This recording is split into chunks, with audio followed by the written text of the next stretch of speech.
Good evening, good morning, wherever you are.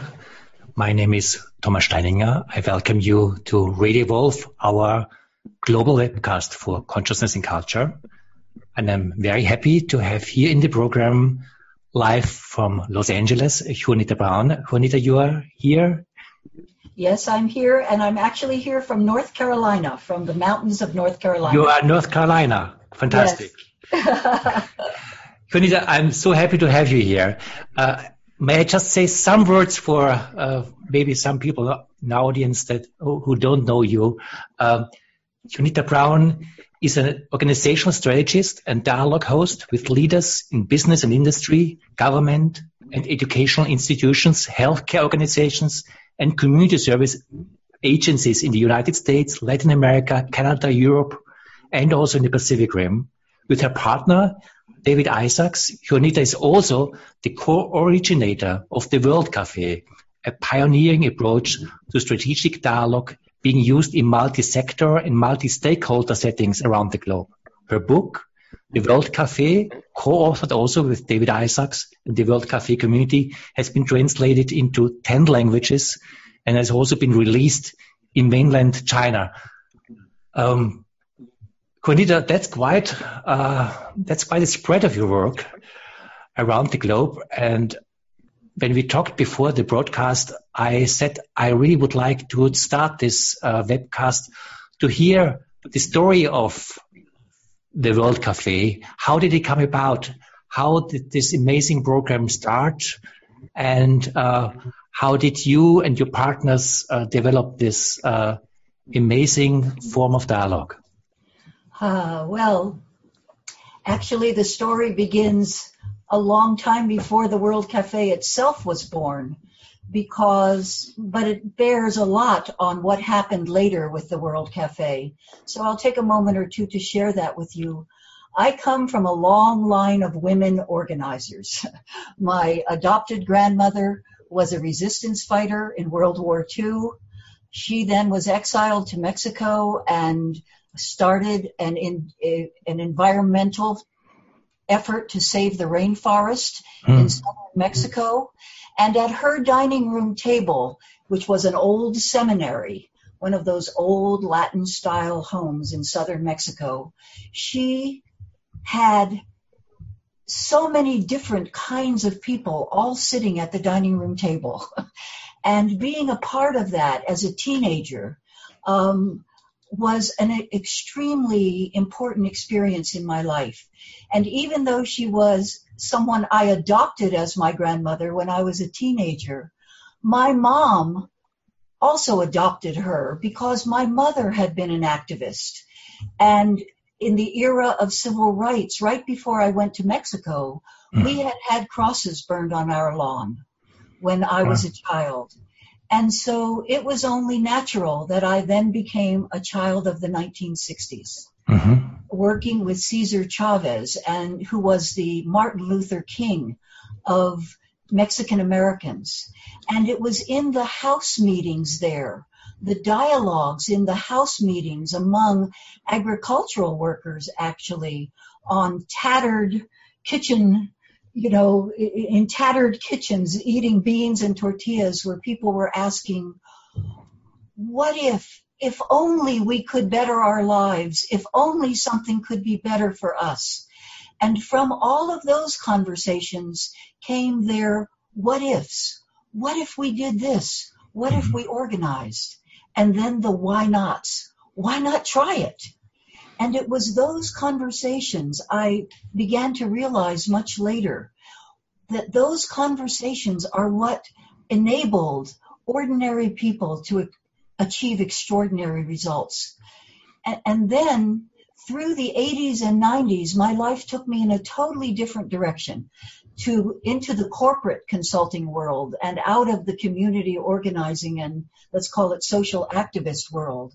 And I had the opportunity in those years to collaborate closely with the MIT Organizational Learning Center, Peter Senge, and the early years of developing organizational learning in our society, really.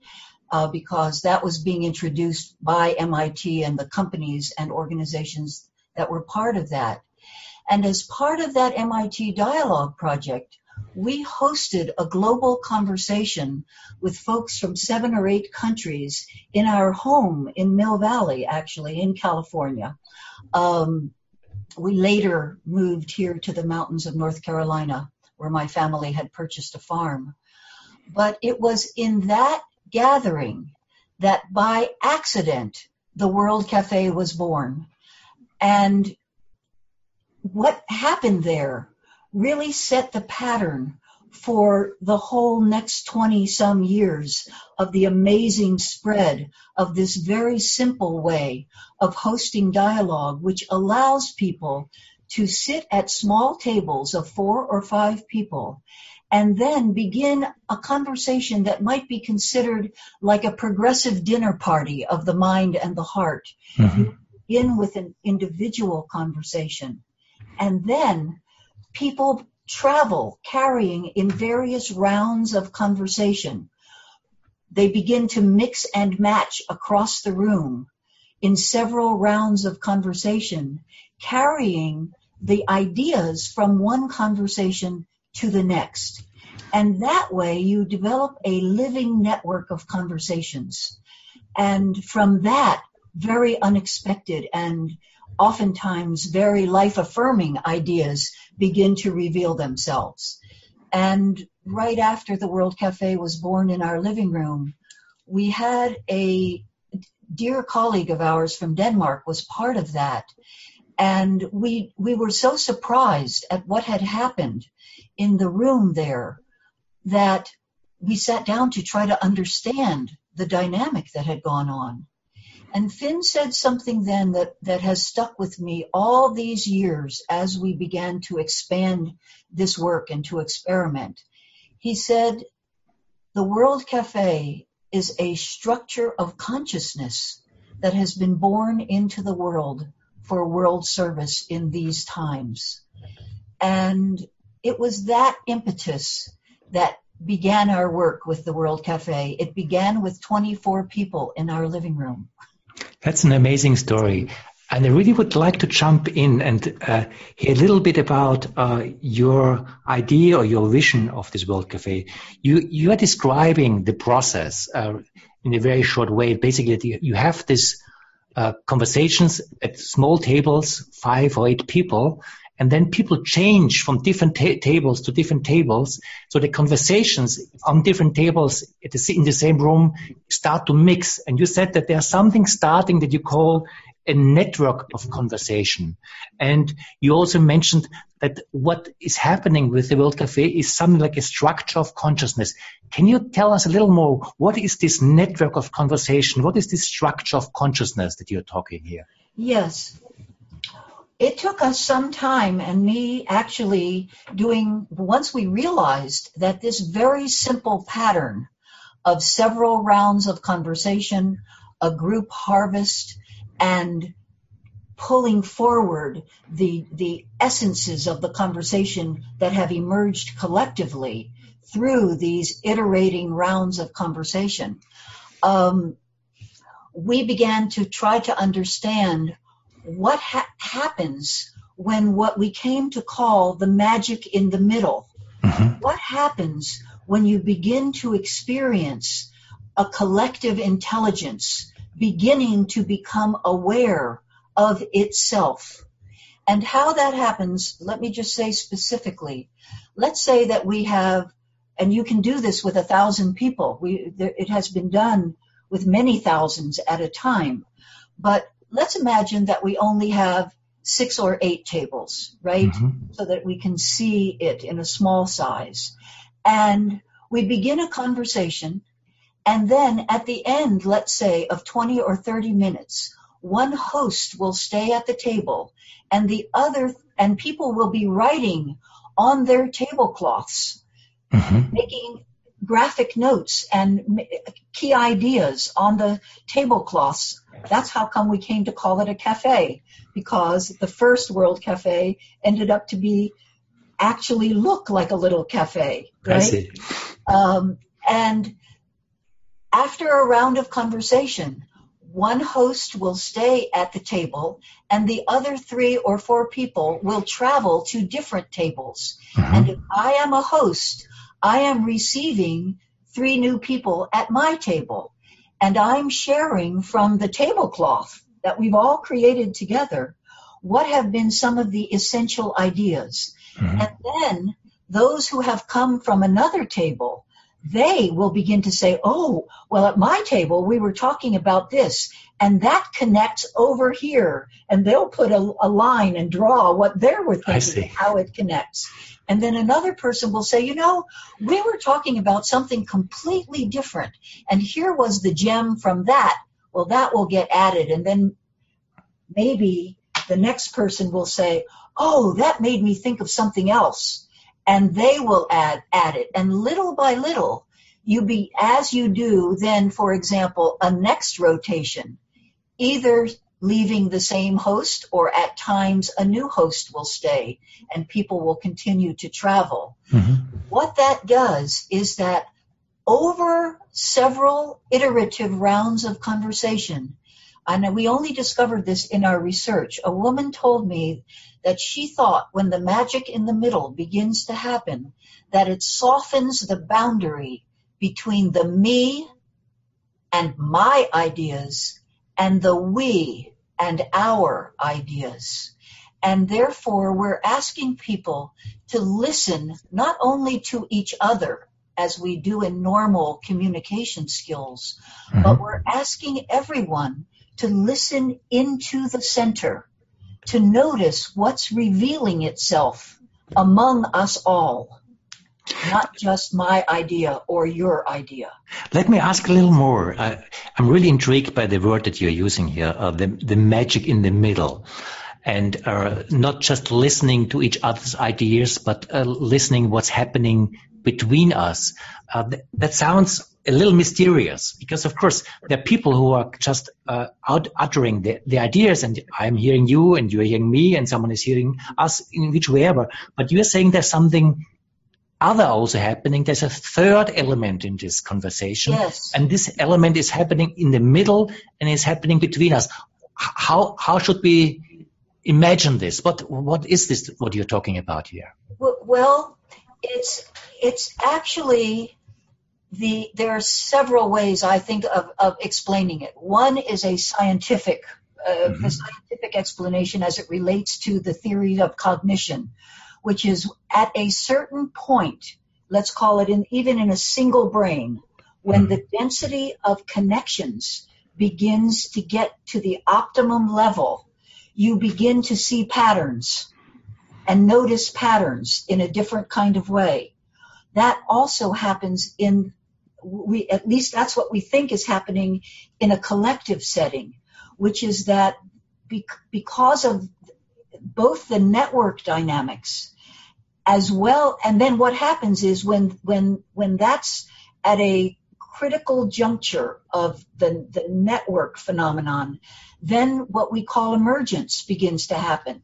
New things that no one could have expected from any one part of that system begin to reveal themselves. And that's the phenomenon of emergence that happens in a single brain, and it can also happen in, we feel, the social field, let's call it.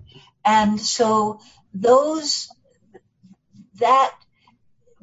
Rumi had a quote that I have always loved because I think it works and relates to the World Café. He said, out beyond right doing and wrong doing, there is a field.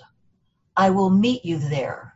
And to me, that's as close as I can get to and we can ask people, this is something I would ask your audience, is when you have been in a conversation where something really important has been learned and where you experience that aha,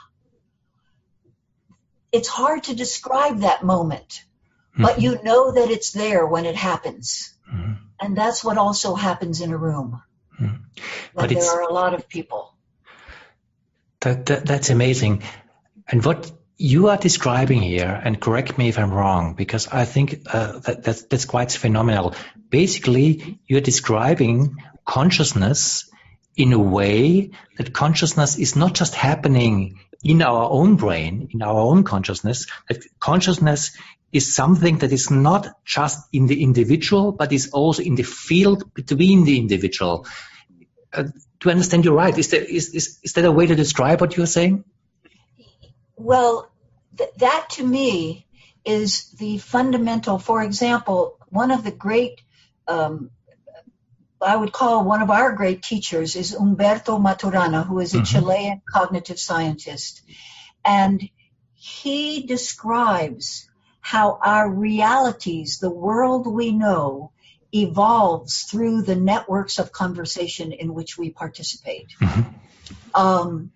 That what we know as the manifest world actually begins in human conversation and in our capacity for language and for meaning making. And I think part of what's happening in these collective settings is that we are beginning to see the capacities of people. And this happens even in people's daily life. It happens when we're sitting even just around in our living room and something really exciting begins to happen. That's nobody's individual idea, but it emerges from the multiplicity of different things that are being put into a soup, you know? And that's my sense of it, that it's a very human capacity that we have it individually, but we also can experience it collectively. And it's actually crucial that that kind of collective intelligence, and we now have not only the World Café, but over the last 20 years or so, a number of different doorways, wonderful doorways, that now reliably replicate that capacity for collectives of people to actually address complex issues in a way that accesses and evolves within this larger field of possibility. Why do you think that this is important in our time? Why do you think that this is let me start somewhere else. Why do you think this is something that is emerging right now? Because this seems to be a way of looking into dialogue that is new, that people 20 or 40 years ago have not necessarily thought about in the same way or haven't described it in the same way. And second, why is this for the time that we are living in, that is a difficult time, as we all know. We have a difficult global, political, social, economical, ecological crisis.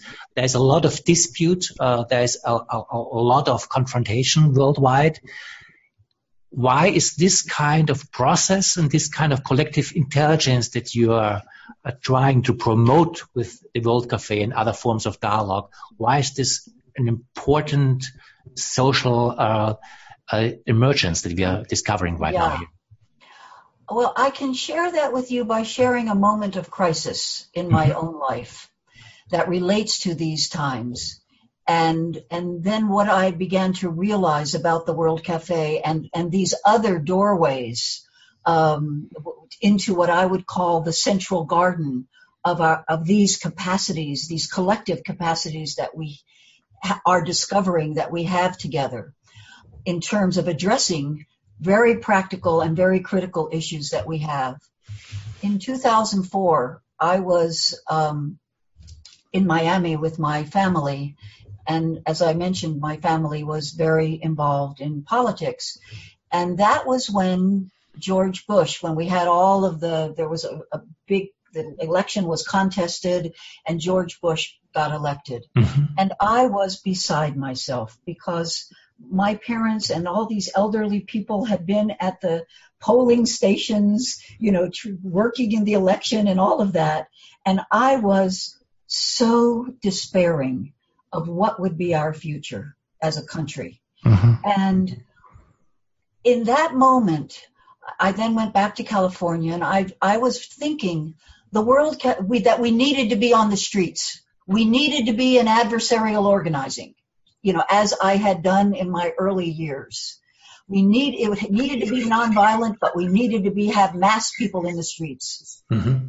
And I then, by chance, and I don't know if these things are ever by chance, I picked up a book by a woman by the name of Rebecca Solnit. And she had written a book called Hope in the Dark. And I think this responds to your question of why these doorways are being developed in these times and for these times. She said, our movements, and she was talking there about political movements, our movements are trying to create a politics that challenges all the certainties of traditional politics, not by replacing them with new ones, but by dissolving any notion that we have answers, plans, or strategies that are airtight or universals. In fact, our strategies must be more like water itself, softening everything that is fixed, hard, and rigid, with fluidity, constant movement, and evolution.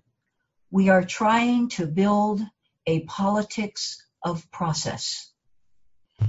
And when I heard that and read that, I began to realize that the World Café was actually like, let's call it a Trojan mouse. Uh-huh. It can go anywhere. It's not threatening. It's easy to enter that collective space of inquiry and exploration, as are these other doorways like appreciative inquiry, open space, and many others. And I think that our own yearning as human beings to come together to address these questions is part of the impetus in these moments when we need these ways of working, these ways that are participatory, that are egalitarian, and that are non-adversarial. Those are critical to our capacity, really, for our own collective survival. And that it's only through the depth of what's possible in collective dialogue where we are actually using diverse perspectives, whether or not we agree with them, to reveal to us possibilities that none of us could have thought of earlier, or we would not have been in this mess. You used a word here that I really would like to bring in again, because I think there's a lot in this word. You talked about politics of process. Yes. And it seems to me that you're addressing with this a very crucial change perspective, because you also put it in contrast to an adversarial kind of form of politics or activism. The way I hear what you're talking about here is that this politics of process changes the focus from kind of having fixed ideas, may they be right or may they be wrong, how things should be, to focus on the process of the creative process that we have together, whatever the ideas are, but to allow the process to unfold. That this is maybe the emergence also that you're talking about. And this change of perspective, not about the rightness of ideas, but about the process to unfold between us, is a different way also to engage in social life and engage in any kind of dialogue that we have, because the process is in the center. Is this kind of where you're going here? Well, yes, and I loved, she says, when we are asked how we are going to build a new world, our answer is, we don't know, but let's build it together. And I have had in my recent life a tremendous example of this in a very specific and grounded way that may help make this clearer for those who are listening with us today. And that is that not long ago, we, after many years in California, moved to our family farm in North Carolina. And this is a rural area in which the people, for example, that you probably hear about in Europe who voted for our current president, this is an area in which we are surrounded in our neighborhood by folks who were so despairing that they felt that a change was very crucial. Mm-hmm. And normally, in my earlier life, I would be, oh my God, who are those people? You know, mm-hmm. It's the South. We're in the middle of the United States South here, in the rural South. These are people who burned the crosses on my parents' lawn when I was a child. Oh my God, what am I going to do? You know, am I in danger? You know, all of those kinds of fears that could come up. And what we have discovered is that by using these ways of working, we're not focusing on politics alone. We're focusing here right now on developing a resilient community food system, a local community food system. Mm-hmm. And what we are discovering is that people from across the political spectrum have so much that we all care about together. And that these ways of working are allowing us to build the long-term relationships that will allow not only us to live together here in this place, all of us, mm-hmm. whatever our political persuasion, but simultaneously for us to begin to address some of the very most critical issues that these communities are facing. How so? How will this empower you to address these crucial political issues together? So here's a good example. We recently hosted a gathering, a very large intergenerational gathering about the future of food and farming in our area.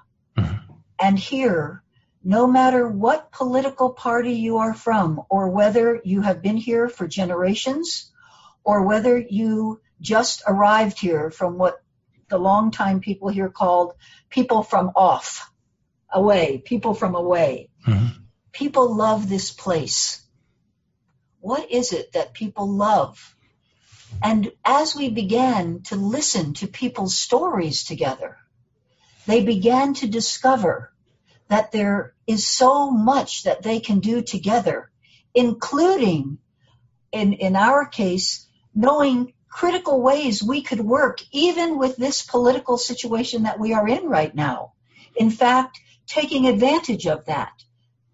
You know, not considering that the worst disaster that's ever had and the enemy before us, you know, mm-hmm. as many people are feeling right now in the United States, but asking the question, at the human level of system, how do we work on the problems that are most crucial to us here? Mm-hmm. And when we presented to the local county commission, which is both Republicans and Democrats, the entire commission came together and began themselves to tell stories about their own ancestors and rural heritage. Mm. And the young people stood up from the audience in ways that had never happened in a council meeting in the whole history of this town. All right. To say, you know, here's what we love about this place, and we want your help, City Council, to support us developing a community food system in which everyone can be fed, and which, once again, agriculture can be an economic driver here.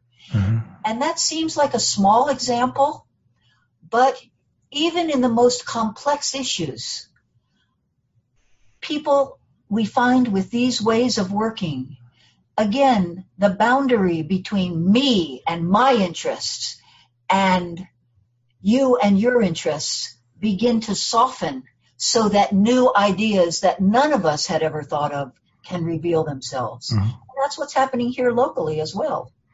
That's pretty impressive. And again, I mean, now we are not talking about a kind of a methodology like the World Café in some kind of conference setting or in some organizational setting. You're talking about community. You're talking about community in a rural setting, and basically, you're talking about the same thing. You're talking about a living system. You're talking about people honoring community and honoring what the living community between them means to all of them. Exactly. And in that, are kind of holding back a little bit all the things that we are so sure about. Exactly. It allows people to gently, in a gentle way, to question the assumptions that have held them in a single place. It's kind of like, if you think about Aikido, instead of taking a rigid stand, these doorways, including the World Café and the principles underneath it, allow you to have a more fluid stance rather than taking a stand. And that, I think, is one of the great values of these new ways of working. Now, a critical person could come in and say, "Yeah, that's very nice. I really appreciate that. Also, that you find new ways to find also a sustainable community life.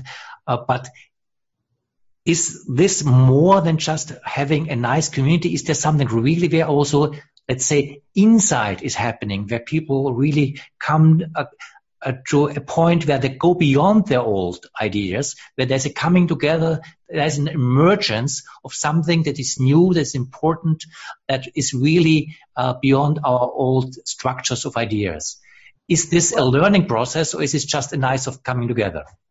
Oh no, the essence of it is that we are co-creating new realities in language together. And these networked ways of working allow that kind of emergence to happen.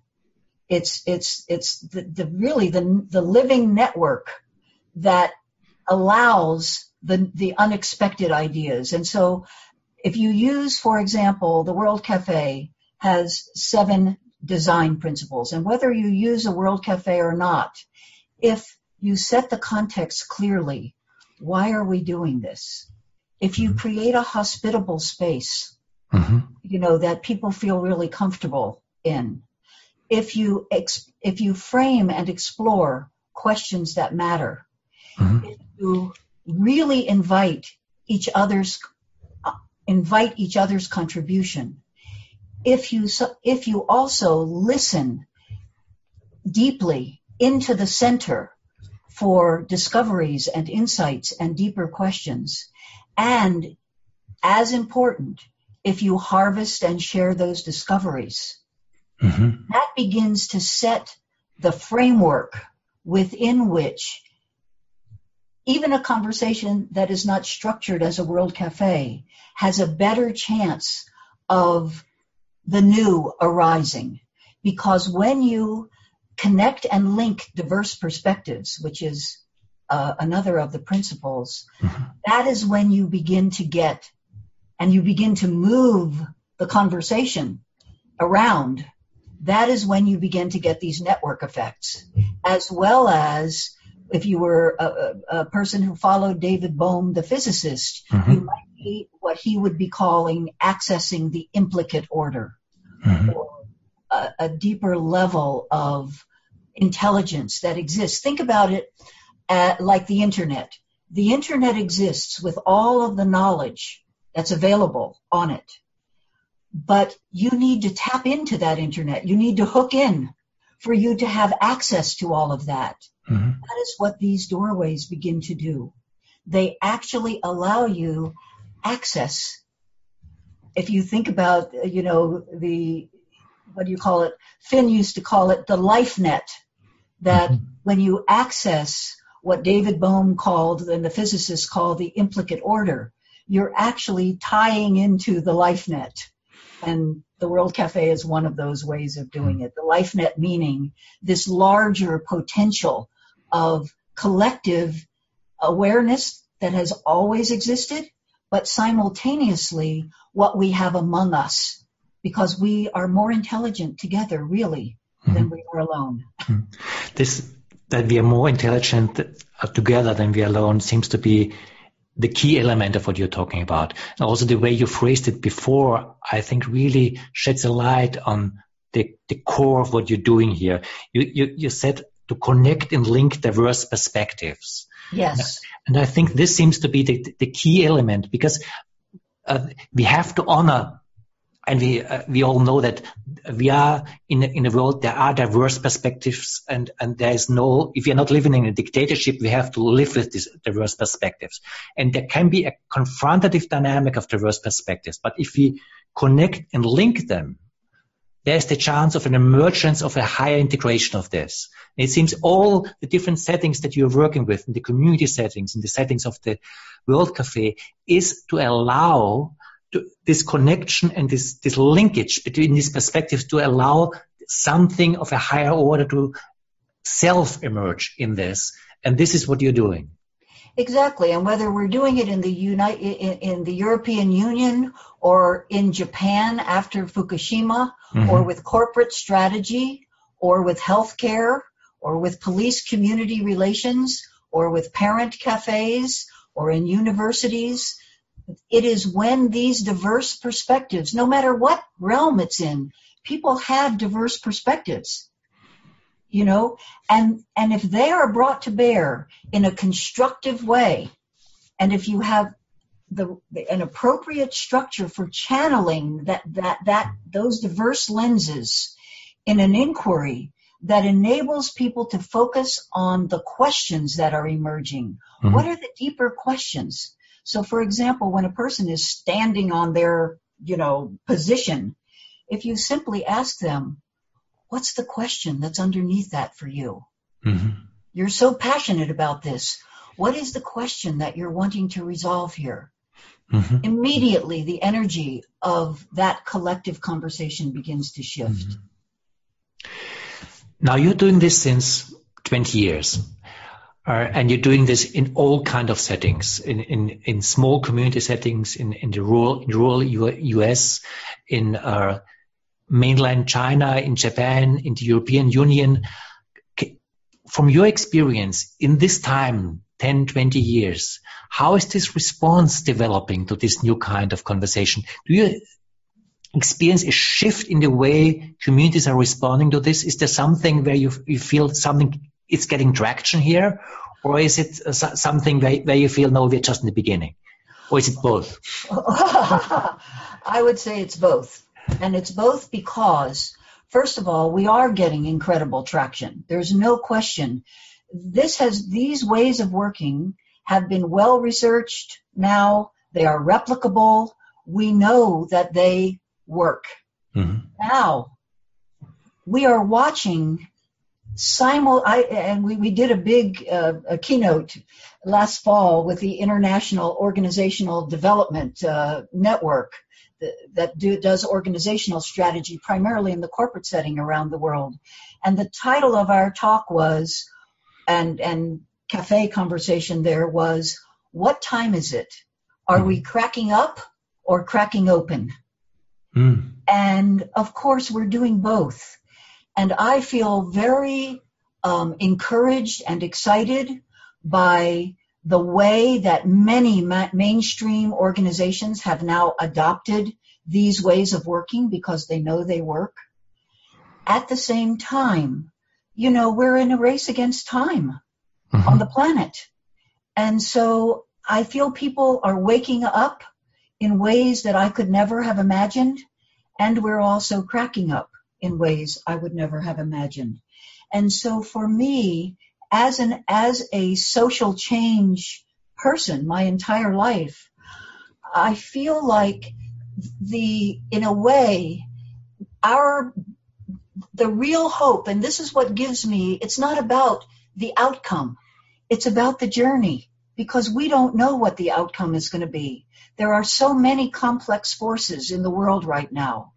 But I think what gives me hope is that at whatever level of scale we find our lives to be, we have the chance to actually be a part of life-affirming engagement at whatever level of system we find our lives are being lived, whether it's in our neighborhood, in the company we work in the government that we are part of, etc. And so that's why I really encourage people to experiment. When you hear that a World Café or an open space or these other participatory ways of working are happening, go learn about it, become a part of it, because I think you'll find that it gives hope.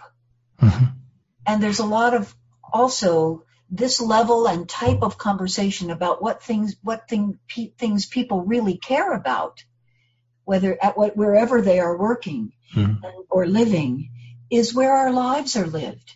And we want our lives to have meaning. We want to not live in an isolated way. Most of us, And so I think there's tremendous potential, and I have a lot of hope, but I also recognize, the realities of the large-scale system changes that are taking place right now. Please explain that to me. You said again something that I find is maybe crucial for the approach that you're using here. You said it's not about the outcome, it's about the journey. At the same time, you're saying we are running against the clock here, and right, exactly. So that seems to be kind of a contradiction. If we run against the clock, we need a certain outcome so that the clock doesn't win against us. It again seems to be related to what you before called the politics of process. Why do you emphasize the journey? Why do you emphasize the process? Because the process is what produces the result.